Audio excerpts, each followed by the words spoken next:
Hi everyone, it's Tomoya. Hope you're doing well. So today I have this video is about frequently asked questions about me, about this instrument, mainly about these four topics. The first topic is frets. Number two, the German bass bow, why I have it, why I'm using this. Number three, why I'm playing an electric cello to start with. And number four, these gloves. So let's get into it. Oh, actually, but before that, I wanted to show you something really quick. I did tell you that I went to Japan recently. Made two recordings, one with the Tomoya Aomori quartet and another one with a quintet. This CD just came out last month. It's the quintet that I play with this year. We recorded in one of the biggest jazz clubs in Tokyo called Body and Soul, and it was a live recording. The members are Mike Mossman on trumpet. I'm playing electric cello. Jeb Patton on the piano. My dad, his name is Yoshio Aomori. He's playing bass, and Gene Jackson on the drums. So I was sort of like if you know jazz quintet, I was more like the saxophone of the group, which is, like to think of electric cello playing in a jazz group is kind of weird to start with, but a lot of people actually enjoyed it. So I'm really, really happy, really glad they did, and they invited me back this year. So I'm super happy of that. We're talking about setups and the frets and the bows and the gloves and all the stuff. Just last year when I played this, if you look at the picture,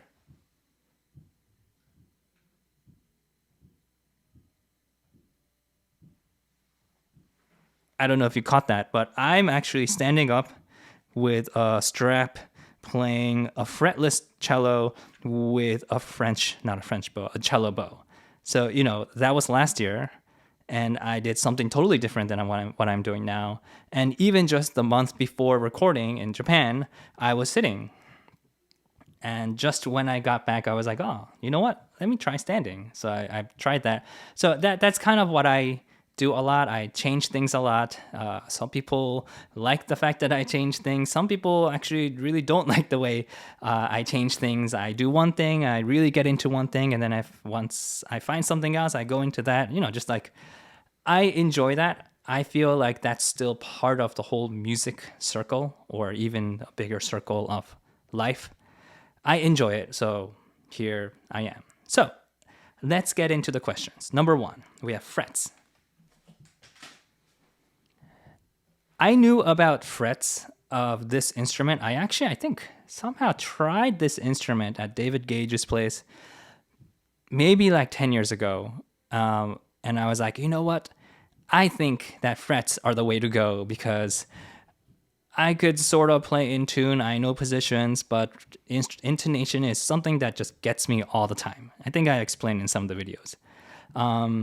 But at the time, I was like, no, this is so weird. It's not a cello. I can't do this. So I returned it, and I never touched this instrument again until more recently. So, string instruments, orchestra string instrument like the violin, viola, cello, bass in orchestra, of course, they don't have frets. And playing in tune is such a big part in practice session. Like you use a metronome to play in tune, you work on your strokes, and then you practice your intonation. Like even from the very start, you work on your tuning, and then let's say first position, getting your tapes. Well, I guess frets is kind of like the tapes, but then you can feel it. I respect that. Of course, you need that. Some people say that I can't vibrate if you have frets. You can.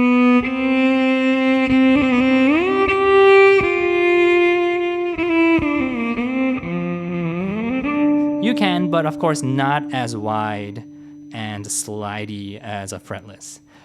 For me, I'm not playing such intense, Brahms, or I don't know what else is there, like Wagner, or, those kind of Strauss kind of music where I really need to work or use my vibrato for expressive purposes.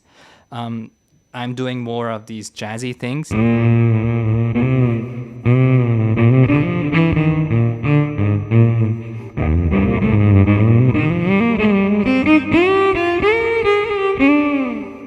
So I feel like I don't really need the fretlessness. And I also don't really enjoy the hardships of playing a fretless, which is out of tune. And it gets me every time I play, as I have to start over because one note is a couple, cents sharp or a couple cents low. And I think a lot of string players can relate to this. I'm not saying everybody should play frets, but this is what I enjoy. I enjoy the ease of it, although it's not easy. Of course, if you go off the frets, you can go microtones, quarter tone. But that's besides the point. So I enjoy frets right now. We'll see what I'm doing next time. Number 2, we have this bow. This is a bass bow, a double bass bow on a cello, which is usually not correct, right? Plus, this is a German bow. A French bow is the one that you play sort of like this, and this is a little bit, narrower. I have played that too. If you've seen my bass videos, I play this way. I've learned this way too. I actually, when I played bass, started with this German bow. And in college, I asked my teacher if I could learn this. So I know how to play both. And last year, I did play this way on a cello bow. But I was like, okay, let me see if I can do it this way. The main reason, it gets very, very in-depth or a little bit complicated, but one of the biggest reasons why I wanted to change from German bow, although I really loved it, to French bow was because the bass was too big and I was too small. So I needed to play near the bridge, but I couldn't reach. And my teacher would always say, closer to the bridge, closer to the bridge. I'm like, I can't, I really can't. Like, I'm doing this. Should I make the bass higher or should I make me lower? Like, what should I do? And I was playing like this and my body was hurting and all that. And he mentioned, okay, you know what? German bow, if you take it out, turn your hand around to French bow, it's a little bit lower. So you gain like a few inches. So I was like, okay, that could be it. And then I changed it and then I played it for a while. But now on this cello, I don't have to worry about that. And I really like the German bow's like in your face type of sound.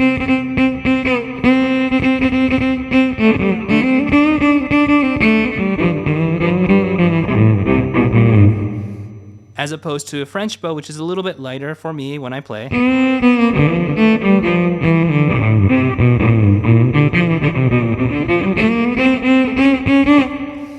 Some people say French bow you can play faster. I guess. I could do it fast, a little bit slower maybe on a German bow. But German bow feels great for me. For some reason, a little bit of this motion is uncomfortable for me here. Could be my playing or could be something else. In German bow, I feel like my hands are a little bit down.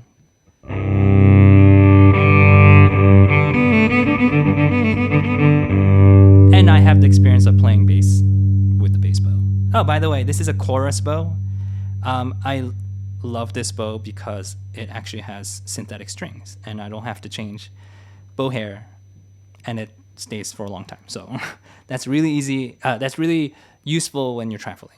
Okay, number 3, why the electric cello? That I have to go back. I don't even know what I was thinking back then.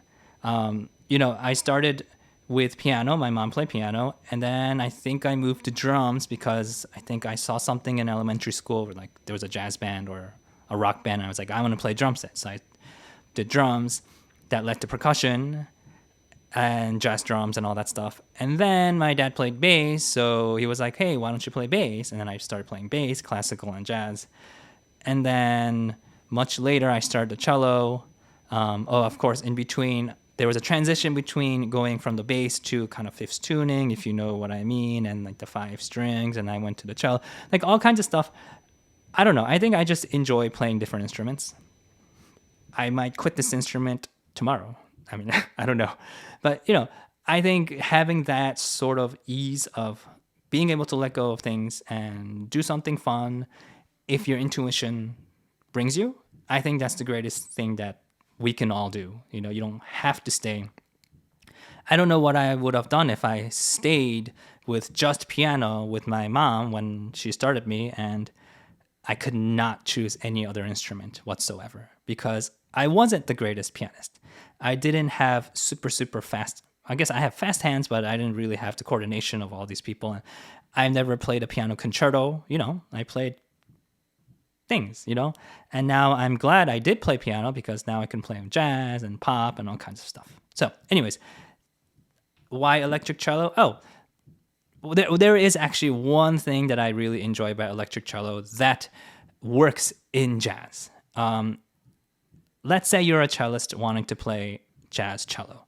I think playing acoustic cello sounds great. By yourself, you put a mic in front. It's great. It sounds acoustic. It sounds very natural. You can do vibrato. You can get the biggest sound. You can change your sound with the instrument, like all kind of stuff, right? However, in a jazz setting, you're playing with the pianist next to you or a bass player behind you and then a drummer. It gets super, super loud, right? And when things get super loud and you play your cello, acoustic cello, and you put a mic in front, the mic is going to pick up all the noise, not noise, but all the beautiful music from all the other players. And it's hard to bring it up because then there's feedback and it's really hard to actually amplify yourself if you're playing an acoustic instrument. I guess piano is easier because you put the mic sort of in the piano. It's a little bit far from everyone else. So because of that, when I played acoustic cello, the one thing I had to do to get myself heard was to put a pickup. And pickup is basically sort of like an electric signal, I think. And it's not a real mic that you put, like this, but you kind of like put it inside the instrument, like sort of like that. And then you amplify it with an amp. And the sound that you get from that pickup is kind of like an electric cello sound, So I was like, okay, well, if I'm playing an electric sound from an acoustic instrument in a live setting, why do I need to use this acoustic cello? And then, of course, moving with it, traveling with it, it's really, really complicated, My wife had to play a classical concert in Japan, and of course, we brought the cello, we put it in a case, BAM case, and we had to put it in the, like nicely padded, all that stuff. It's hard. Electric cello, you can sort of just put it in a bag in the compartment or just, check it. So it's much smaller. It's great for me. And I could amplify the sound anytime I want. And I think it works really, really well in a jazz setting or, in these kind of pop setting. All right, number 4. Ta-da, we have these gloves. So these are, what is this called? I think it's a musician's practice gloves. So I have super sweaty hands. When I wipe them or wash my hands with soap beforehand, it works great. I can still play.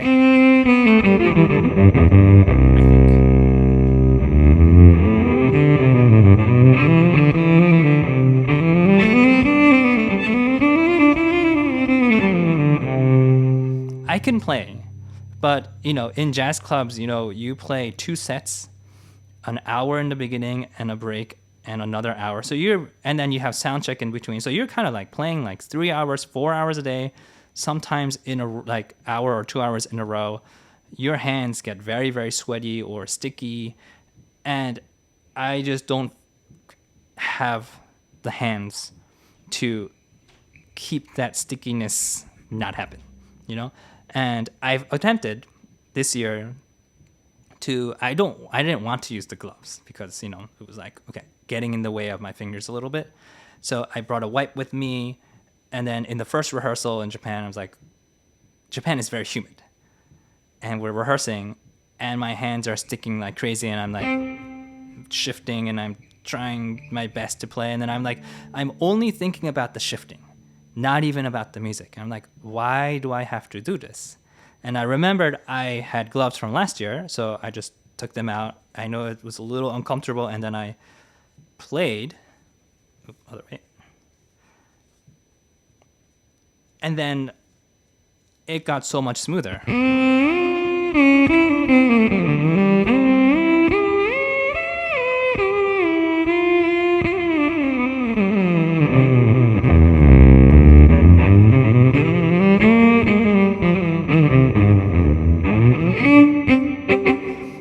Same thing as frets for me. Like, I appreciate the people who can play like violin concertos on a hot day in the southern islands, you know, and be able to play all these amazing things outdoor in the humid. I don't know how I can do it. I don't know how they can do it. I feel like I can't do it.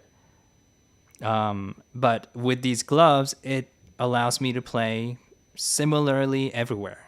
And I think for me, that's the thing. I want to play the music.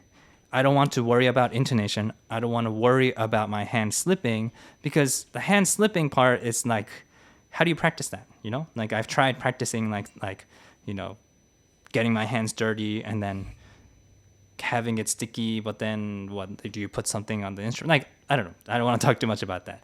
So for me, these gloves work really well. Of course, these do rip a little bit sometimes. Like in the tour this year, I think I ripped about 3 of them. So I had a few different ones, you know, they're just extras. So if you are the type of person who is thinking of, let's say, quitting playing guitar because your hands just don't work. You love doing it. You love playing something, but it just doesn't work for you because your hands are stopping you from playing the music. Then I think these gloves are amazing, and it really helped me. I don't know how I found these. I think, sorry, somehow a friend of mine was talking about gloves, and I thought of it, and then I researched it, and then someone had them. So anyways, sorry. So those are the 4 frequently asked questions. I think if you want to hear more, or if you have any more questions that you want me to answer, if you're interested in these kind of videos, please let me know. I hope you enjoyed today, and see you in the next one. Thank you. Bye.